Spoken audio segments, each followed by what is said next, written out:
Hello বন্ধুরা, কেমন আছো তোমরা? সবাই নিশ্চয়ই ভালো আছো, আমিও ভালো আছি। তো আজকে দেখো একটা ছোটো মাছের রেসিপি এবং শীতকালের সবজি দিয়ে একটা রেসিপি করছি।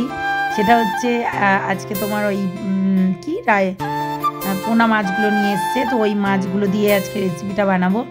দেখো এখানে ভাজা হয়ে গেল কড়া কড়া করে মাছগুলো, একদম বেশি মানে কড়া করেও ভাজিনি। আর একটু কড়াইতে তেল দিয়ে দিলাম, তাতে দিয়ে দিলাম একটু ওই তোমার বেগুন এবং ছিমগুলো একটু ভেজে নিচ্ছি, কারণ একটু না ভাজলে আর কি ভালো লাগবে না, ওই কারণে। তো দেখো একটু ভেজে নিচ্ছি লাল লাল, বেশি লাল করব না, জাস্ট হালকা। একটু না ভাজলে কিন্তু কাঁচা কাঁচা গন্ধ আসে, ওই কারণে। যেহেতু এইটা নতুন আর কি শীতকালের নতুন সবজি, যেটা হচ্ছে ছিম, বেগুন এবং নতুন আলু, তার সঙ্গে থাকবে ধনেপাতা আর মাছ। জাস্ট ওয়াও লাগে এই ঝোলটা মানে খেতে।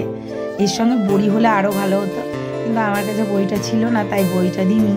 কিন্তু বড়ি দিলে মাছের ঝোলে দারুণ টেস্ট হয় এবং ভালো লাগে। মানে তোমরা খেয়েছো নিশ্চয়ই বিউলির ডালের বড়ি, যেটা কলাইয়ের ডালের বড়ি বলি আমরা। তো দেখো ভাজাটা পুরো উঠিয়ে নিলাম, আর এখানে দিয়ে নিলাম শুকনো লঙ্কা, আর তার সঙ্গে একটু পাঁচফোড়ন এবং জিরে। এই তিনটে জিনিস দিয়ে হালকা করে লাল লাল করে ভেজে নিয়ে আমি ওই আলুগুলোকে দিয়ে দিলাম। এবার আলুটা হালকা ভেজে নেব, অত বেশি কড়া করে ভাজার দরকার নেই একদম।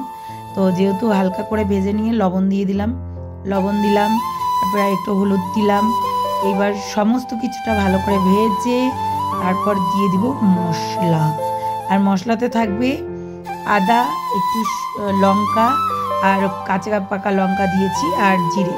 এই তিনটে জিনিস দিয়ে হালকা করে বেটে নিয়েছি, সেটা বেটে নিয়ে দিয়ে দিলাম। তারপর সবজিগুলোও দিয়ে দিলাম, ভালো করে একটু কষিয়ে গরম জল দিয়ে দিবে, তাহলেই হয়ে গেল রেডি। তো এটাই হচ্ছে কথা, খুব সুন্দর লাগে, খুব টেস্ট লাগে এই মাছের ঝোলটা। তোমরা একবার অন্তত বানিয়ে খেয়ে দেখো, সত্যি ভালো লাগে খেতে। আমার তো দারুণ লাগে, কেননা ধনেপাতা দিয়ে এই সবজি দিয়ে ঝোল অসাধারণ লাগে, জাস্ট ওয়াও যাকে বলে। তো দেখো এখানে দিয়ে দেবো, এবার ঝোলটা ফুটে এসেছে, তো ওই কারণে একটু আর কি চাপা দিয়ে রেখেছিলাম। তারপরে ধনেপাতা এবং মাছটা দিয়ে দিলাম, একটু ফুটে উঠলেই রেডি হয়ে যাবে। মানে জাস্ট ওয়াও লাগে সত্যি। এরপর হালকা পাতলা ঝোল, কার কার খেতে ভালো লাগে অবশ্যই আমার কমেন্ট বক্সে জানাবে। তো চলো, সবাই ভালো থেকো, সুস্থ থেকো, সাবধানে থেকো, টাটা। আর অবশ্যই যারা চ্যানেলটাকে নতুন দেখছো, ভিজিট করছো, অবশ্যই সাবস্ক্রাইব করে দেবে, আর বেল আইকনটা অবশ্যই বাজাতে ভুলো না কিন্তু। তো চলো, টাটা, সবাই ভালো থেকো, সুস্থ থেকো, সাবধানে থেকো, আর বেল আইকনটা অবশ্যই বাজাবে, আর একটা লাইক আর সাবস্ক্রাইব করে দেবে। চলো, টাটা।